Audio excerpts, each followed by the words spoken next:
धन्य आजी दीन संत दर्शनाचा अनंत जन्मीचा शिन गेला.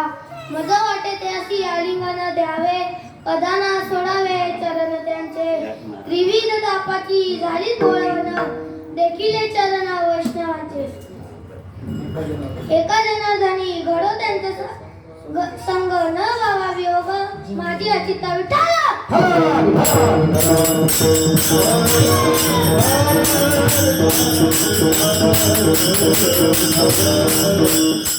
वक्रतुंड महाकार्य सूर्यकोटि समप्रभ, निर्विघ्नं कुरु मे देव सर्वकार्येषु सर्वदा.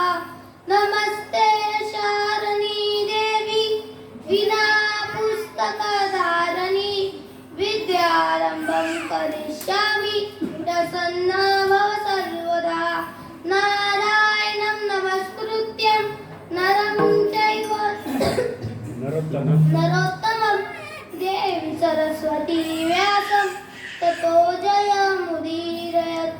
ध्यानं मूलं गुरुर्मूर्ति, पूजामूलं गुरुप्रदं, मन्त्रमूलं गुरुर्वाक्य, मोक्षमूलं गुरुकृपा. सच्चिदानन्दरूपाय ईशोत्पत्त्यादिहेतवे त्राप्रत्यय विनाशाय श्रीकृष्णाय वयं नमः. नाम संकीर्तनं यस्य सर्वपापप्रणाशनं, प्रमामो दुःखशमनः, तं नमामि हरिं परम्. पांडुरंग करू प्रथम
पांडुरंगा करू प्रथमना मन दुसरे चरण संतांची त्यांच्या कृपादाने कथेचा विस्तारू बाबाजी सद्गुरु दास तुका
ओम नमो ज्ञानेश्वरा करुणा करा दयाळा तुमचा अनुग्रह लागलो पावन झालो चराचरी प्रस्तुत प्राप्त कीर्तन रूपी सेवेसाठी निवडलेला अभंग एकनाथ महाराजांचा चार चरणाचा मागणी पर प्रकरणातील अभंग विठाला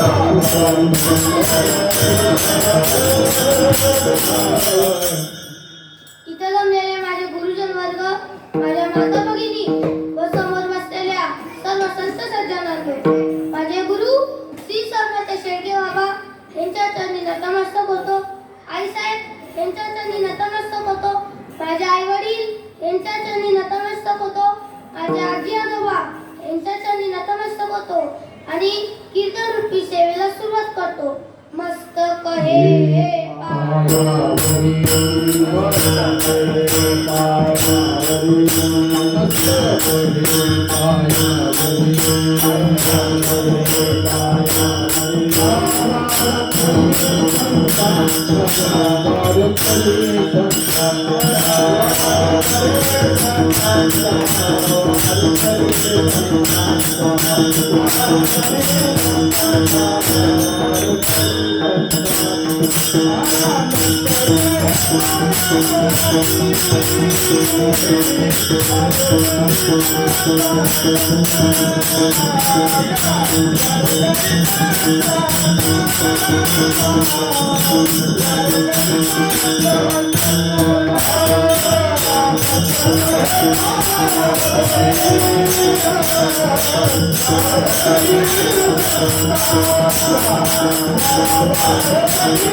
मस्तक हे पायावरी तुम्हा वाकरी संतांची आज कैलास महाराज शेळके सर शिवचरित्रकार यांना पुत्ररत्नाचा लाभ झाला आणि त्यांच्या अभिष्ट चिंतन सोहळ्यानिमित्त आयोजित केलेली कीर्तन रूपी सेवा विठ्ठल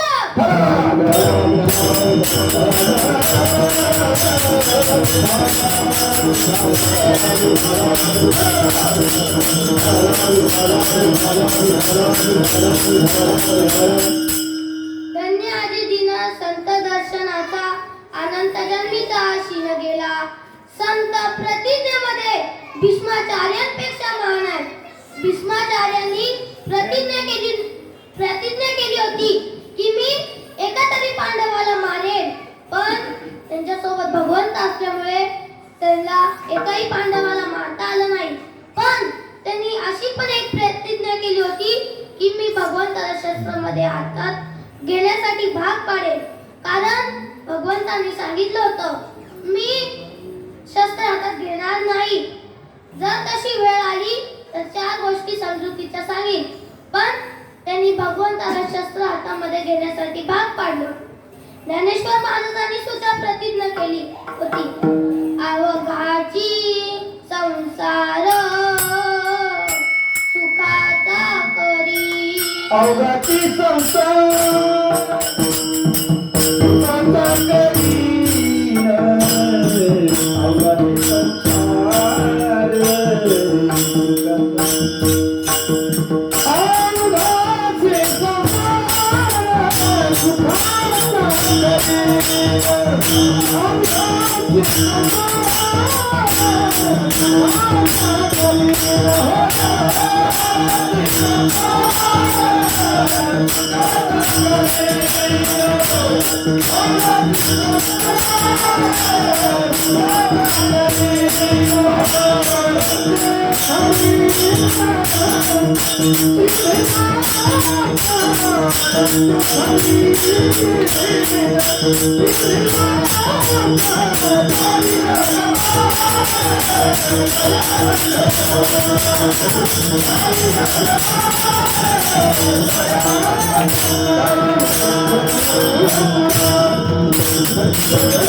अवघाची संसार सुखाचा करीन, आनंदे भरीन तिनी लोकी. माऊली ज्ञानेश्वरी मध्ये सांगतात, तरी अवधान ऐकले दिजे, मग सर्व सुखासी प्राप्त होईजे. हे प्रतिज्ञा उत्तर माझे उघड ऐका विठ्ठला.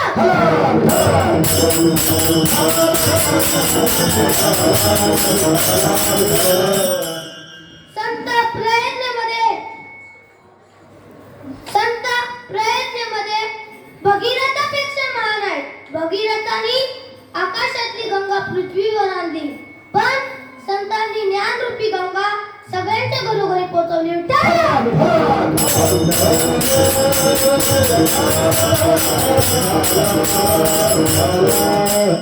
संत कर्णापेक्षा उदार आहेत. एकदा कर्णाने एका माणसाला शेकोटीसाठी आपला चंदनाचा पलंग त्याला दिला होता.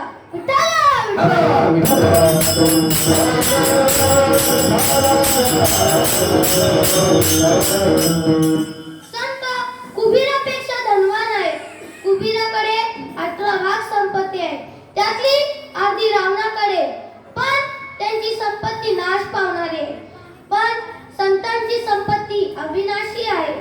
परमात्मा धन जोडी देवाचे चरण विठ्ठला.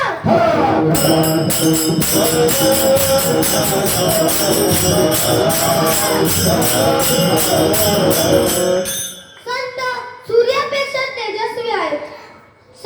सूर्य उगवतो आणि मावळतो, पण संत उगवतात, मावळत नाही विठ्ठला.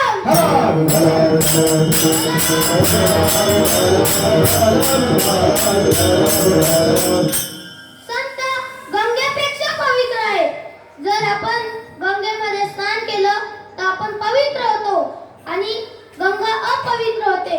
पण जर संतांनी स्नान केलं तर गंगा पवित्र होते.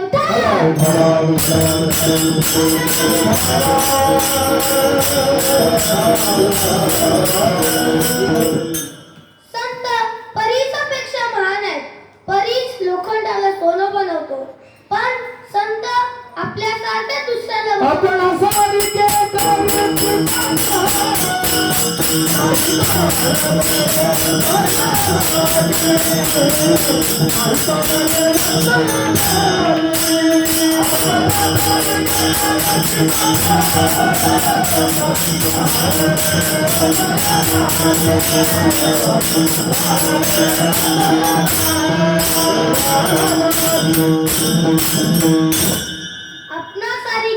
करती तात्काळ नाही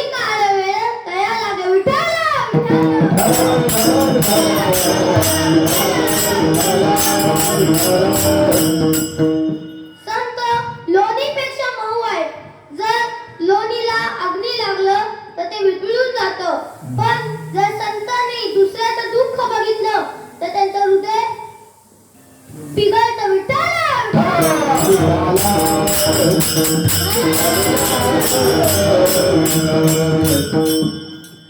मी तुम्हाला एक छोटासा दृष्टांत सांगतो. एक प्रयाग नावाचं तीर्थक्षेत्र असतं आणि त्या तीर्थक्षेत्रामध्ये रामकथा चाललेली असते आणि त्याच तीर्थक्षेत्रामध्ये एक प्रयाग नावाचा राजा राहत असतो. त्याला एक राणी असते. त्याची राणी 3 दिवस बघते की लोक मध्ये सुटतात, मध्येच फुगड्या खेळतात, मध्येच नाचतात.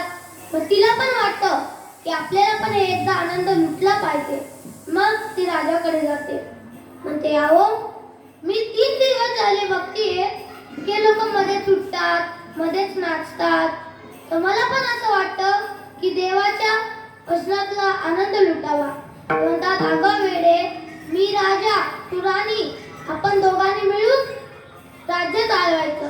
ती म्हणते नाही नाही, मला एकदा तरी जाऊ द्या.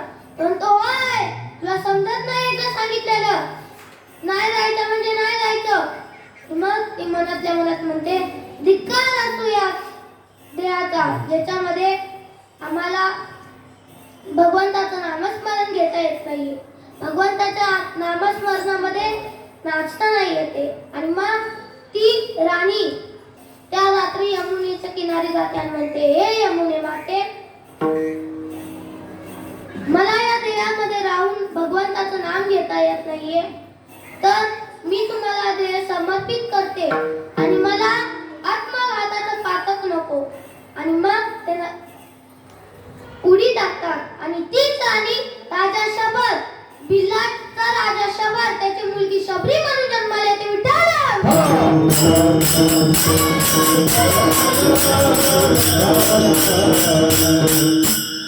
मग शबरी हळूहळू मोठी होऊ लागते आणि राजा शबरला तिच्या लग्नाचं टेन्शन येतं, कारण प्रत्येक बापाला तिच्या मुलीचं लग्नाचं टेन्शन येतं.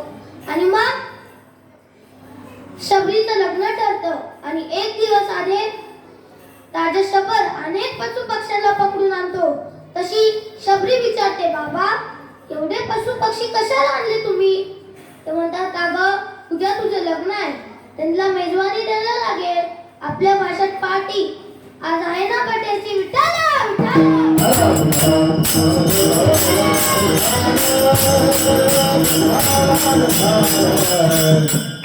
ती रात्री विचार करते की जर आपण इथून निघून गेलं तर अनेक पशु पक्ष्यांचा प्राण वाचेल. मग ती तिथून निघून जाते आणि खूप लांब गेल्यानंतर तिला आठवतं की माझे बाबा तर या जंगलाचे राजा आहेत, ते मला कसे पण शोधून काढतील. आणि मग तिच्या समोर एक मेलेला उंट असतो, त्याचा दुर्गंधी सुटलेली असते. मग ती विचार करते आता इथेच थांबते आणि उद्या दुसरीकडे जाते, कारण इथे कोणी येणार नाही, त्याचा दुर्गंध सुटलाय. मग ती ते थांबते आणि दुसऱ्या दिवशी दुसऱ्या जंगलामध्ये निघून जाते आणि तिथे एक मातंग ऋषीचा आश्रम असतो. ती म्हणते मी जर तिथे गेले आणि त्यांना जर कळलं की जर मी एक भिल्ली नाही तर ते माझी सेवा स्वीकारणार नाही, म्हणून मग मी काय करू? मग ती विचार करते की मी यांची चोरून सेवा करणार. आणि मग त्या आश्रमाच्या लांब एक झाड असतं.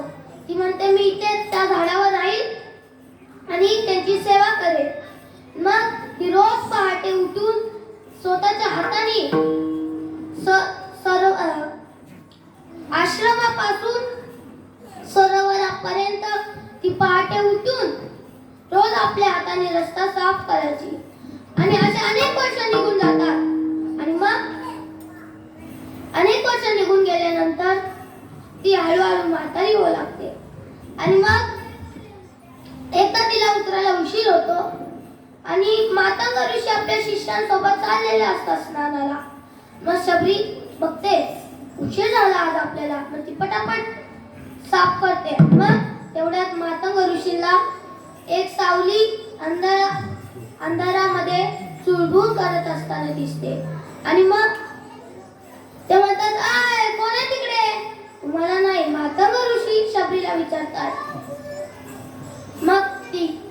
तर ताते हात जोडते आणि म्हणते, गुरुदेव माझं नाव शबरी, मी एका भिल्लाची मुलगी आहे. तसेच त्यांचे शिष्य म्हणतात, गुरुदेव ही एक भिल्लाची मुलगी आहे आणि हिने रोज हिच्या हाताने साफ केलेल्या रस्त्यावर आपण चाललो, आपल्या कर्माला बाध आली. तसे त्यांचे गुरुदेव म्हणतात की अरे जात पात तर लोकांनी बनवले, देवाने नाही. देवाला सगळी सारखेच आहेत. त्यांच्या शिष्याला वाटतं गुरुदेव काय आपल्या ऐकत नाहीत, म्हणून ते दुसऱ्या रस्त्याने निघून जातात. आणि जसे ते सरोवराजवळ पोहोचतात, बघतात तर काय सरोवर रक्ताने भरलाय. धावत गुरुदेवांकडे येतात, म्हणतात, गुरुदेव गुरुदेव. गुरुदेव विचारतात, काय झालं? सरोवर रक्ताने भरलाय. मग तुम्ही एका भगवत भक्ताचा अपमान केलाय, तसं होणारच. मग गुरुदेव काय करायचं आता आम्ही? ते म्हणतात, तुम्ही शबरीचे पाय धुवा आणि ते पाणी त्या सरोवरामध्ये टाका. तशी शबरी म्हणते, गुरुदेव माझे पाय धुणार आणि मी एक भिल्लीन? नाही, हे पाप मी कोणत्या जन्मात फेडू? ते म्हणतात, शबरी अख्ख्या तीर्थाला पावन करणारा तीर्थ फक्त तूच आहेस, तू फक्त उभी राहा. शबरीचे पाय धुतात आणि ते पाणी त्या सरोवरामध्ये टाकतात. तसं तो सरोवर पुन्हा स्वच्छ होतो आणि शबरीचा अधिकार कळतो. मातंग ऋषीला ती मागच्या जन्मातली राणी दिसते, पण त्यांच्या शिष्याला ते बिल्ली दिसत असते.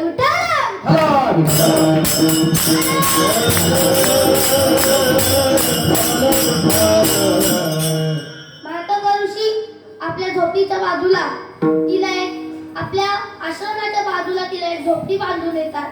म्हणतात, शबरी म्हणते, जी गुरुदेव. मग ते म्हणतात की तू आजपासून उठायचं, सारवायचं, रांगोळी काढायची आणि पाणी भरायचं, हे तुझं काम. ते म्हणते, ठीक आहे गुरुदेव. मग ती रोज आपलं नित्य नियमाने काम करत असते.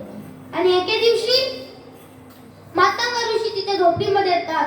शबरी बघते, शबरी उभा राहते. म्हणतो, गुरुदेव तुम्ही मला बोलवलं असतं, मी आले असते. म्हणतात, शबरी म्हणते, जी गुरुदेव आता आम्ही चाललो. विचारते, कुठे आणि कधी येणार? ते म्हणतात, जिथून माणूस परत येत नाही आम्ही तिथे चाललोय. तशी शबरी मातंग ऋषींचे पाय पकडते.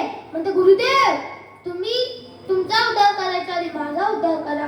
ते म्हणतात, बाळा तू घाबरू नको, तुम्ही ऋषीची सेवा केली, तुला याचं फळ मिळणार. तुला भगवंताकडे जायची गरज नाही, भगवंत तुझ्या घरी येतील. ते म्हणतात, प्रभू रामचंद्र स्वतः तुझ्या घरी येतील. ती म्हणते, मी त्यांना कसं ओळखणार? ते म्हणतात, तू राम नामाचा जप कर. प्रभू रामचंद्र आल्यावर ते तुझ्या डोक्यावर हात ठेवतील, तेव्हा तू समज तेच प्रभू रामचंद्र आहेत. आणि माझ्यानंतर या झोपडीमध्ये येणारे फक्त प्रभू रामचंद्रच असते. विठ्ठल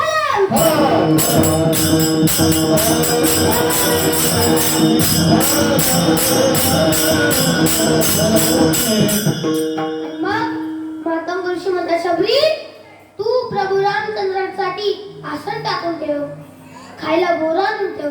ते म्हणते, ठीक आहे गुरुदेव. आणि मग पुन्हा शबरी मातंग ऋषीच्या पायाला घट्ट मिठी मारते आणि म्हणते, गुरुदेव तुम्ही माझा उद्धार करा. मग मातंग ऋषी तिला उठवतात आणि म्हणतात, बाळा माझ्यानंतर मी तुला शब्द देतो की माझ्यानंतर या झोपडीमध्ये येणारे प्रभू रामचंद्रच असतील. मग ती म्हणते, ठीक आहे गुरुदेव. मग गुरुदेव निघून जातात आणि इकडे शबरी दुसऱ्या दिवशी सगळ्यात आसन टाकून ठेवते. भगवान प्रभू रामचंद्राला खायला बोरं आणून ठेवते. आणि इकडे अयोध्येमध्ये प्रभू रामचंद्राला काही कारणामुळे वनवास होतो. आणि इकडे शबरी सतत प्रभू रामचंद्रांचं नामस्मरण करायची. आपण पण थोड्या वेळ करू. राम रघुनंदन राम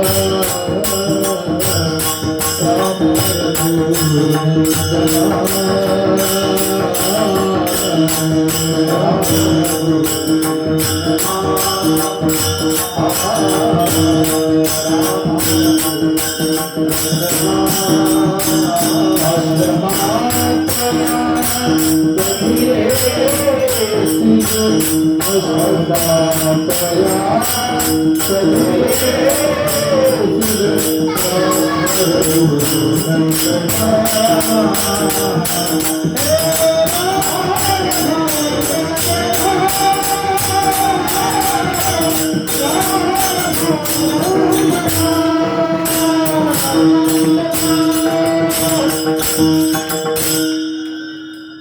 मग मी सतत म्हणत असते जब मेरे राम जी का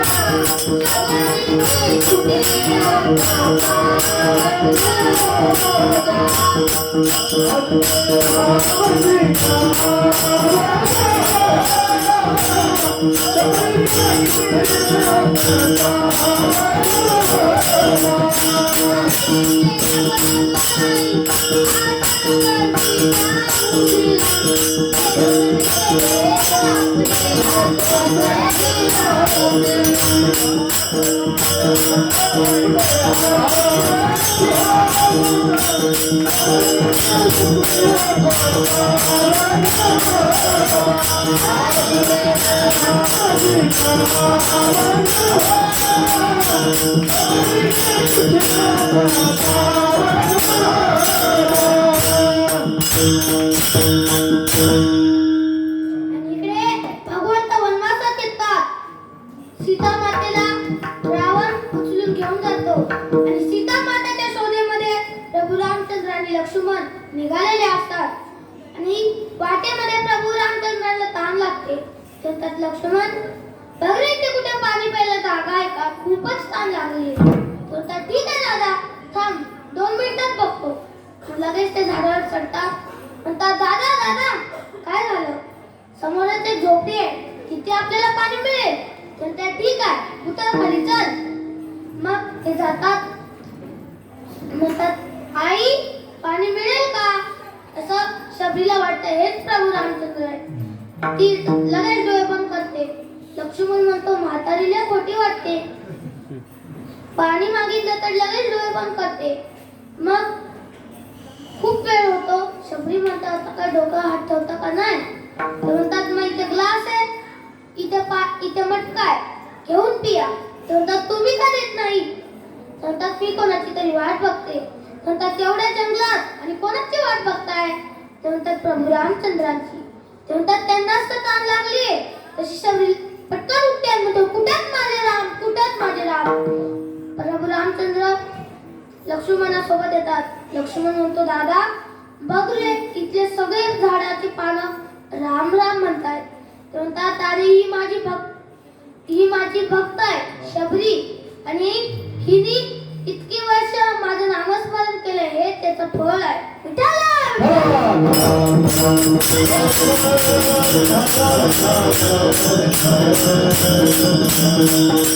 प्रभू रामचंद्र येतात. सीता माता डोळे आणि शबरी डोळे बंद करते. प्रभू रामचंद्र तिच्या डोक्यावर हात ठेवतात. शबरी त्यांना आसनावर बसवते आणि तिला त्यांचे पाय धुवायचे असतात, पण पात्र नसतं. पण पात्रता खूप असते आपल्याकडे खूप सारे पात्र, पण पात्रता नाही. पण तिच्याकडे पात्र नव्हतं, पण पात्रता होती. तिने आपलं डोकं भगवंताच्या पायावर ठेवलं आणि इतकी रडली की त्या अश्रूंनी भगवंताचे पाय धुतले. आणि मग प्रभू रामचंद्रांना बोरं खायला देते. लक्ष्मण म्हणतो दादा बोरं कोणीतरी खाल्लेली दिसतात. तर मग तसे ते मग ते शबरीला विचारतात शबरी ही बोरं कोणी खाल्ले? ते म्हणतात मी माझ्या स्वच्छ दाताने चेक करून ठेवले, तुम्हाला काय आंबट चुरट न जावं. आणि मग प्रभू रामचंद्र बोरं खातात आणि म्हणतात शबरी आता आम्ही येतो, सांग तुला काय हवं. शबरी म्हणते की तुमची जो सेवा करतो तुम्ही त्याला काय देता? म्हणतात आम्ही त्यांच्या हृदयामध्ये असतो. तर ते नको माझं हृदय तर वासनेने भरलेलं आहे, मग काय करू? तुम्ही माझ्या हृदयामध्ये येऊ शकत नाही तर मला तुमच्या हृदयात घ्या. भगवंत खूप लोकांच्या हृदयात आहेत, पण भगवंताच्या हृदयामध्ये खूप कमी लोक आहेत. विठ्ठल आणि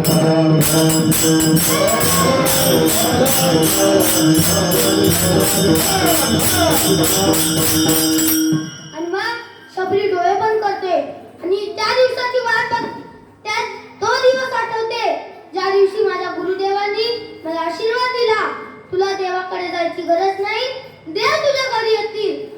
एक आबाकाच्या पहिल्या चरणात धन्यराजी दीना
माझं वाटेल त्यासी आलिंगन द्यावे, कदा न सोडावे चरण त्यांचे.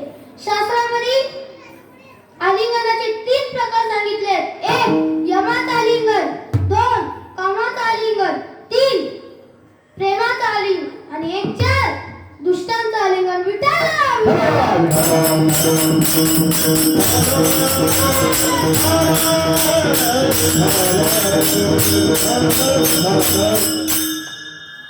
यमात आलिंगन काय असतं तर महाभारताचं युद्ध संपतं आणि इकडे विचारतात की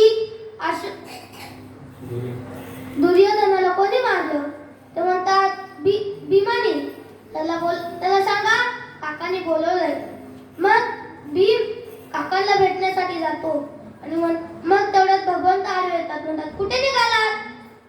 काकाने बोलवलंय. म्हणतात काका बोका आहे तर तुला उंदीर समजून खाऊन टाकेल. म्हणतात तुम्ही काय म्हणताय मला समजत नाही. ते म्हणतात थांब तुला दाखवतो. मग ते लोखंडाचा पुतळा बनवतात आणि सांगतात तू आवाज दे, मी लगेच पुतळा समोर करतो आणि बघ काय होतं. मग लगेच आवाज देतो काका आम्ही आलोय, लगेच पुतळा समोर करतात आणि जसे काका पुतळ्याला आलिंगन देतात त्या लोखंडाच्या पुतळ्याचं पीठ पीठ होतं.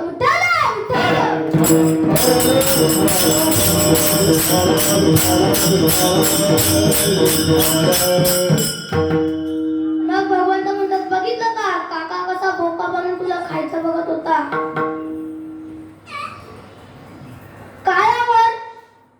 काळावर सुद्धा मात करता येते, पण कशी? फुल प्लॅनिंग पाहिजे त्याच्यासाठी. पण मनुष्य इतके हुशार असतात. मी तुम्हाला छोटासा दृष्टांत सांगतो. एक माणसाच्या घरी काय येतो, तो म्हणतो या काय या बसा. म्हणतात आईला पहिल्यांदा मला कोणीतरी बोलले की या. ते बसतात. म्हणतात तुम्हाला काय देऊ? अमृत तुल्य चहा देऊ का कॉफी देऊ? म्हणतात तुमच्याकडे पण अमृत मिळतं वाटतं. म्हणतात नाही अमृत तुल्य चहा मिळतो. म्हणतात ठीक आहे आणा. आणि मग लगेच पिशवी घेतात आणि म्हणतात थांबा इथेच, मी आलो चहा पावडर घेऊन. मग ते म्हणतात ए बाबा नको मी आता गेलो होतो तर खूप लाईन होती. तुमच्या पृथ्वी तलावर प्रत्येक गोष्टीसाठी लाईन असते. राशनला लाईन, ट्रेनच्या तिकीटला लाईन, बसच्या तिकीटला लाईन, बसमध्ये चढण्यासाठी लाईन आणि याला जायला सुद्धा लाईनच असते तुमच्याकडे.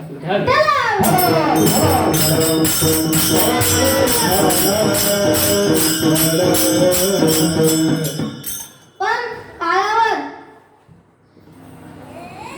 मात करता येते जशी शिवाजी महाराजांनी केली होती. मी तुम्हाला थोडं पोवायला सांगतो. धन्य धन्य शिवाजी शूरा,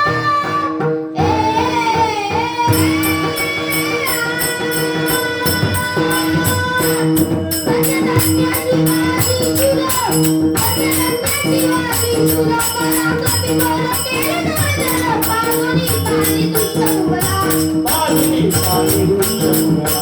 करविला स्वराज्य ऐतिहास, कीर्तीचा डंका भिडे गगनात. कीर्तीचा डंका भिडे गगनात. कीर्तीचा डंका भिडे गगनात.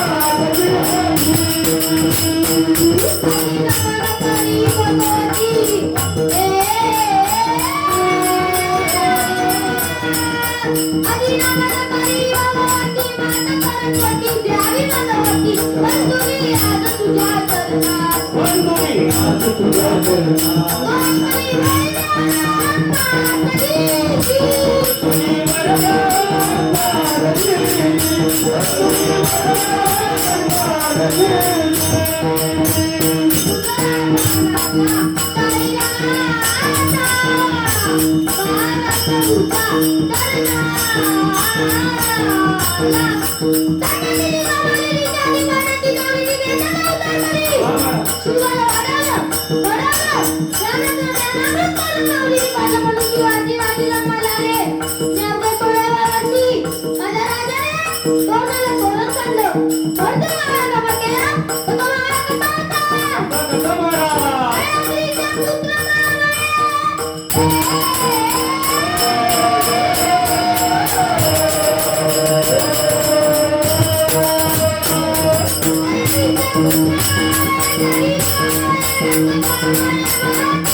गोष्टी त्याला यश दे.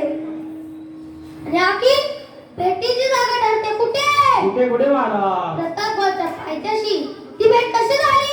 कशी आलिंगन दिलं राजाला, पत्त्याने दाविना दिला, पत्त्याने सजनी केला, पाठीवर नाव घातला, राजाने डाव ओळखला, मग नखे केले वराला, मारिले त्या कौतराला, मारिले त्या कौतराला, तग तग म्हणून कानावर सोडिला प्राण दिली.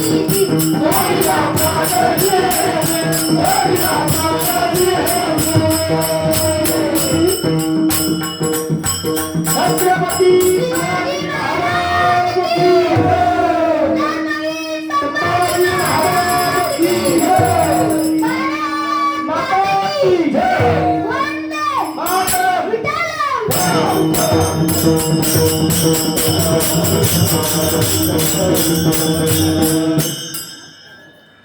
आणि तो माणूस त्या मग तो या म्हणतो नको नको तू जाऊ नको, तू गेलास तर माझे पाठचे गिऱ्हाईक तर जातील.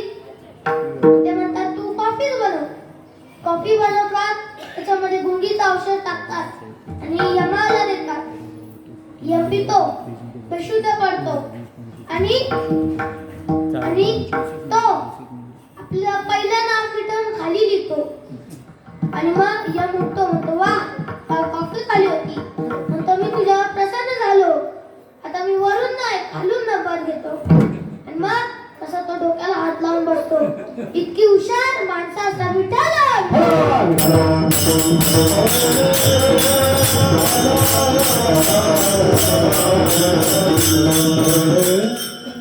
आणि जर काळावर मात करायची असेल तर संतांना शरण जावा.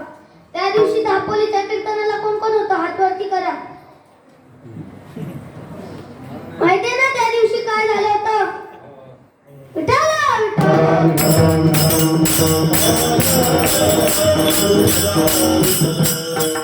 सगळे संतांना शरण गेले होते. काय प्रसंग होता तिथे. कसा होता, चांगला होता का नाही. 2 कामाचं आलिंगन, पतंग दीप आलिंगन, येते त्याला अचूक मरण, तया ते विषय चरण आत्मघाता. म्हणजे एक पतंग नावाचा किडा असतो, तो जळत्या समईवर झडप घालतो आणि तोही मरतो आणि त्या समईला सुद्धा विचवतो. 3 प्रेमाचं आलिंगन, भगवंतांनी सुदामाला दिलेलं प्रेमाचं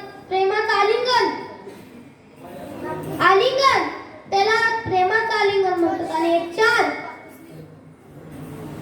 दुष्टांचं आलिंगन, ते कधी करू नये.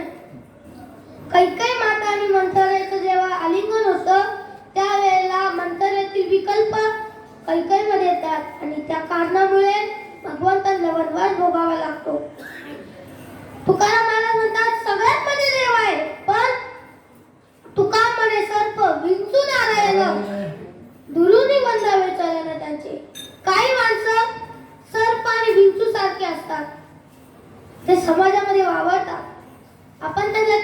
आपण सापाला विंचूला किती गोडपणे दूध पाजलं, उचलून घेतलं तरी ते आपल्याला डंक मारणार, चावणारच. कारण का, त्यांचा स्वभाव तसा आहे. त्यांना तुम्ही किती प्रेमाने दूध पाजा, किती प्रेमाने उचलून घ्या, पण त्यांचा जो स्वभाव आहे तो बदलत नाही. तसंच काही माणसं आपण त्यांना प्रेमाने त्यांच्या जवळ गेलो ते आपल्याला डंक मारतात. काही माणसं स्लीपर सारखी असतात. स्लीपर माहितीये का? तुम्ही मला ज्याला माहित नाही त्यांनी मला 500 रुपये द्या, उद्या आणून देतो. ती आपल्या पायातच असते. कुठे असते? पायात, आपल्या जवळच असते. पण ती आपल्या जवळच असते, पण ती मागून चिखल उडवते. तसंच काही माणसं समाजामध्ये आपल्या सोबतच असतात, पण मागून निंदा करतात. याला म्हणतात दुष्टांचा आलिंगन.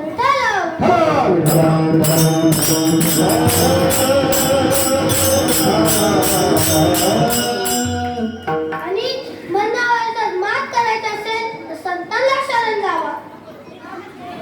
त्या दिवशी दापोलीचा प्रसंग खूप सुंदर होता.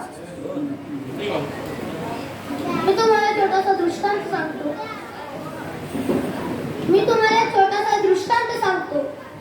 एक राजा परीक्षितीचा मुलगा राजा जन्मेजय, तो सर्पयज्ञ करतो. कारण तो बोलतो माझ्या वडिलांना त्यांनी मारलंय, त्याला मी सोडणार नाही. आणि मग तो सर्पयज्ञ करतो आणि त्या अग्निकुंडामध्ये अनेक सर्प येऊन पडतात. मग तो विचारतो माझ्या बाबांना ज्यांनी मारलं तो तक्षक कुठे आहे, त्याला बोलवा. म्हणतात तक्षक तर इंद्रदेवाच्या खुर्चीला आलिंगन देऊन बसला. ते म्हणतात एक काम करा, तुम्ही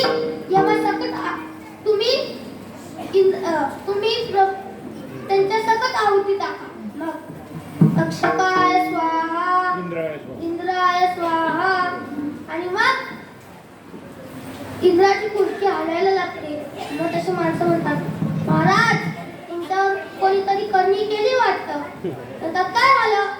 अहो पृथ्वी तलावर सर्पयज्ञ चाललाय आणि राजा तुम्ही त्याला आश्रय दिलाय तो त्याच्या नावाने आहुती टाकताय तो तुमच्याला पकडून तुमच्या खुर्चीला पकडून बसलाय म्हणून तुमच्या सकट आहुती टाकताय मग असं का मग ते त्या सर्पाला बाजूला टाकतात आणि तो साप जाऊन अस्तिक मुलीच्या पायात पडतो आणि म्हणतो गुरुदेव मला वाचवा मी तुम्हाला शरण आलोय राजा जन्मजय माझ्या नावाने आहुती टाकतो मला वाचवा मी तुम्हाला शरण आलोय आणि मग म्हणतात ठीक आहे चल माझ्यासोबत ते म्हणतात आणि मग ते लगेच येतात म्हणतात की तुम्ही आधी हा सर्पयज्ञ बंद करा म्हणतात या मग ते लगेच म्हणतात का झालं गुरुदेव तुम्ही बसा ना आधी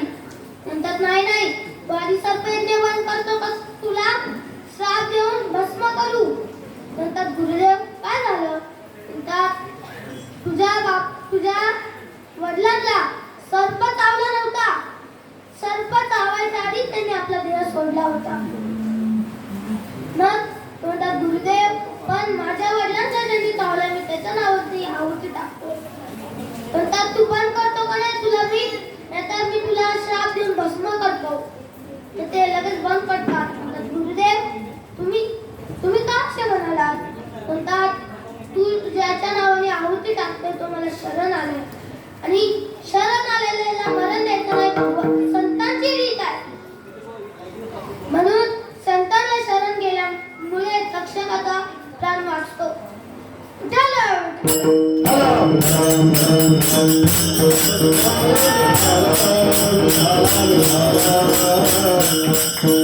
हे अभंगाचा दुसरा चरण माझा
विविध तापाची झाली बोळवणं देखील चरण वैष्णवांचे त्रिविध ताप काय असतात आदिभौतिक आदिदैविक आणि आध्यात्मिक आदिभौतिक कशाला म्हणतात तर आपल्याला साप चावला विंचू चावला त्याच्यापासून होणाऱ्या त्रासाला आदिभौतिक म्हणतात आदिदैविक कशाला म्हणतात तर देवांमुळे होणाऱ्या त्रासाला आदिदैविक म्हणतात ज्या वेळेला भगवान कृष्णांनी इंद्रदेवाचा यज्ञ थांबवला आणि गोवर्धनाची पूजा करू लागले त्यावेळेला त्यांनी जोरात पाऊस पाडला आणि त्याच्यामुळे होणाऱ्या त्रासाला आदिदैविक म्हणतात आणि आध्यात्मिक कशाला म्हणतात अध्यात्म म्हणतात शरीराला रोग झाला कोण टोचून बोललं तर त्याच्यापासून होणाऱ्या त्रासाला आध्यात्मिक ताप म्हणतात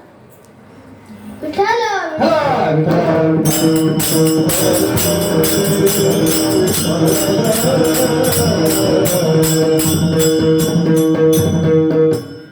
संत आपल्याला काय अधिकार प्राप्त करून देऊ शकतात मी तुम्हाला एक छोटासा दृष्टांत सांगतो एक रत्नाकर नावाचा डाकू असतो तो येणाऱ्या जाणाऱ्या माणसाला लुटतो आणि सोनं मिळालं तर बायको खुश व्हायची आणि एके दिवशी तिथून नारदजी चाललेले असतात सतत नारायण नामाचा जप करतात आपण पण थोड्या वेळ करू श्रीमद नारायण नारायण नारायण हरी हरी नारायण नारायण हरी हरी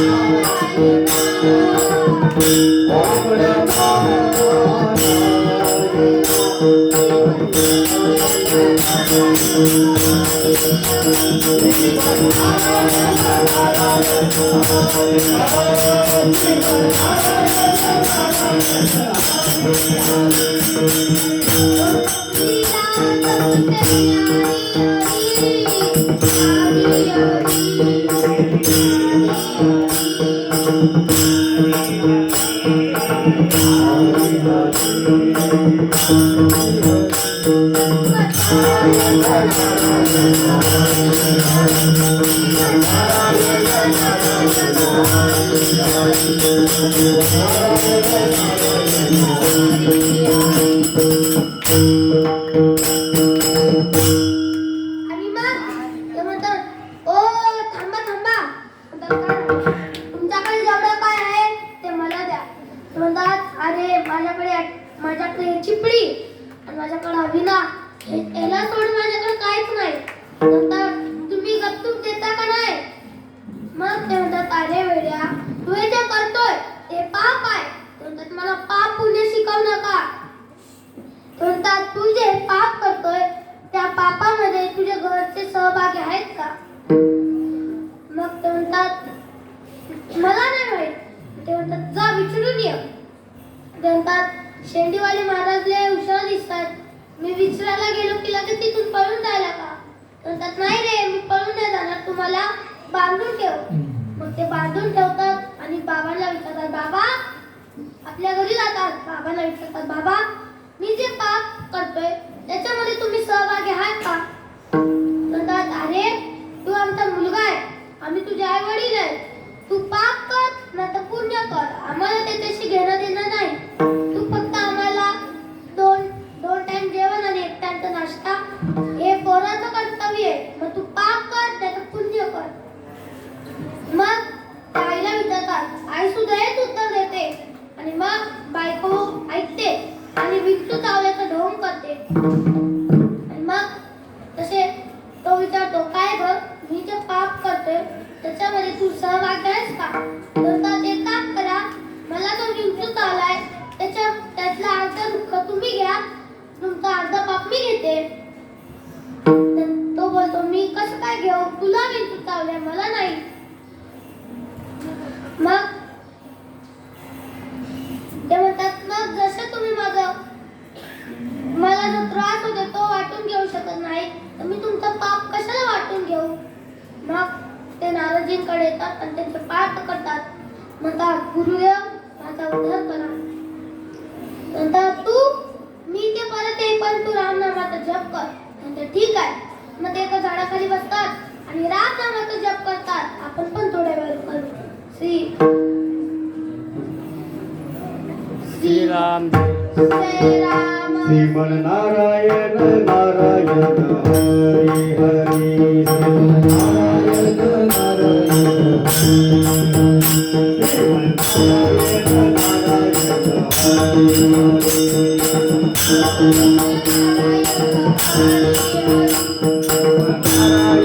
नारायण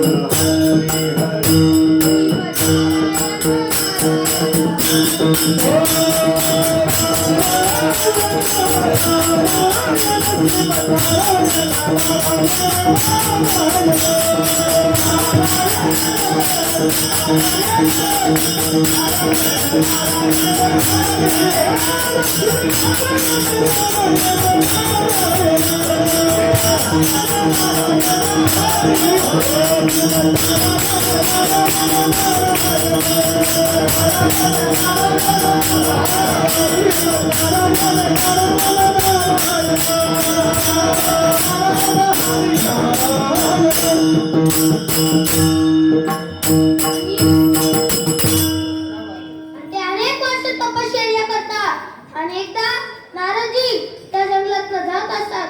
म्हणतात, अरे या जंगलामध्ये कोण राम नामाचा जप करतंय? मग त्यांना आठवतं, हा मेला इथे परत येत पण इथे मी याला जप करत. मग ते त्यांना उठवतात आणि त्यांचं अंग संपूर्ण वाळून असतं. आणि मग ज्या वेळेला ते बसतात तेव्हा तो रत्नाकर डाकू असतो. आणि ज्या वेळेला ते उठतात त्यावेळेला ऋषी होऊन उठतात.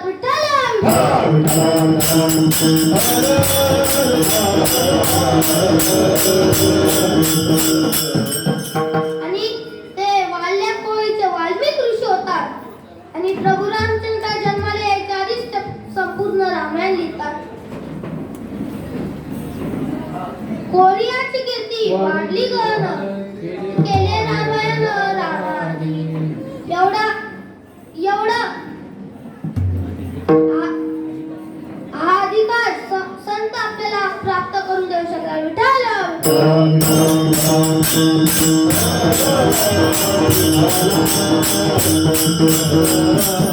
हे अभंगाच्या तिसऱ्या टप्प्यात.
त्या भगवंताचं पण एकदा गोड भजन करू.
एका जन्मार्जनी घडो त्यांचा संग न मागावी उगल माझ्या चित्ता. सीता इकडे प्रभू रामचंद्र सीता माता आणि लक्ष्मण वनवासात येतात. आणि वनवासात आल्यानंतर सीता माताला सोन्याचा हरिण दिसतो. मग ते म्हणतात आहो मला या हरिण आणून द्या, मी याची चोळी बनवेल.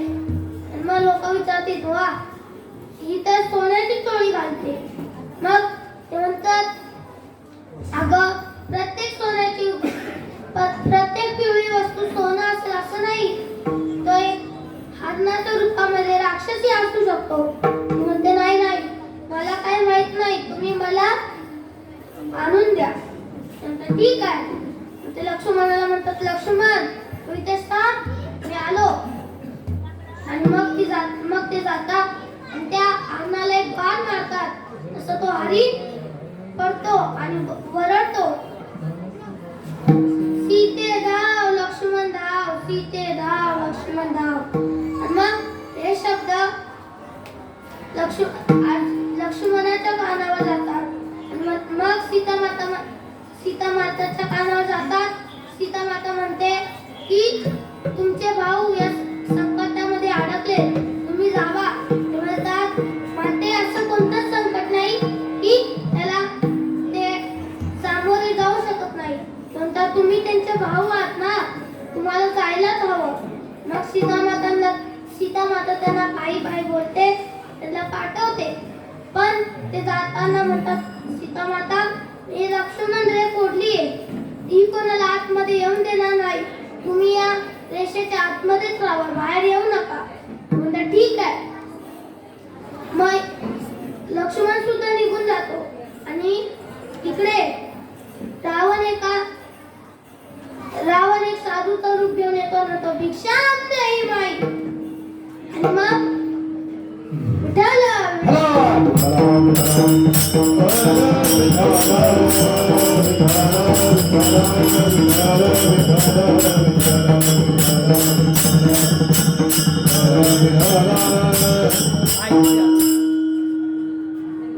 आणि मग ते म्हणतात भिक्षा देई माई. मग सीता माता भिक्षा घेऊन येतात आणि म्हणतात, तुम्ही आतून नाही, बाहेर द्या, बाहेर येऊन द्या. सीता माता जशी बाहेर येते तसं रावण तिला उचलून घेऊन जातो. आणि मग त्यांना ते सोन्याच्या लंकेमध्ये आपल्या विमानात टाकून घेऊन जातात. दृष्टांत सांगतो सिद्धांत ऐका. प्रभू रामचंद्र आहेत ब्रह्म, सीता माता आहे जीव आणि लक्ष्मण आहे संत, रावण आहे अहंकार आणि लक्ष्मण रेख आहे मर्यादा. ज्या वेळेला भक्ती करणारा जीव त्यांच्याकडे देवही होते आणि संतही होते. त्यांनी देवाला आपल्यापासून लांब केलं तरी ते संत त्यांची रक्षा करू शकत होते, पण त्यांनी संतांना सुद्धा दूर केलं आणि आपली मर्यादा ओलांडून ते बाहेर गेले, म्हणून त्यांना दुःख भोगावं लागलं. सीता माताने प्रभू रामचंद्रांना काय दाखवलं होतं? सोन्याचा हरिण. पण त्यावेळेला सीता मातेला रावण घेऊन जातो. त्यावेळेला सीता माता सोन्याच्या लंकेत असते पण दुःखी असते. ज्या वेळेला भक्ती करणारा जीव आपली मर्यादा ओलांडून जातो आणि तो अहंकाराच्या तावडीत सापडतो आणि म्हणून त्याला दुःख भोगावं लागतं. हेच अभंगाच्या शेवटच्या चरणात. एका जनार्दनी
आज झालेली सेवा माझे गुरु श्री समर्थ शेडगे बाबा यांच्या चरणी अर्पण करतो.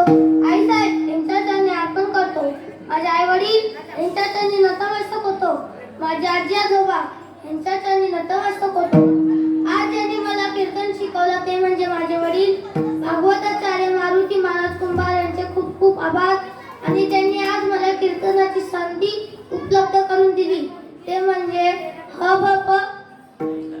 विलास महाराज शेळके सर शिवचरित्रकार यांच्या पुत्राच्या अभिष्ट चिंतन सोहळ्यानिमित्त आयोजित केलेली कीर्तनरूपी सेवा त्यांना शिवला आरोग्य ऐश्वर्य लाभो आणि त्यांच्या वडिलांसारखंच त्यांना परमार्थामध्ये यश मिळू हेच माझे गुरु श्री समर्थ शेळके बाबा यांच्या चरणी विनंती करतो आणि पांडुरंगाच्या चरणी अर्पण करतो आणि झालेली सेवेला पूर्ण विराम देतो. ज्ञानेश्वर माऊली, माऊली, माऊली,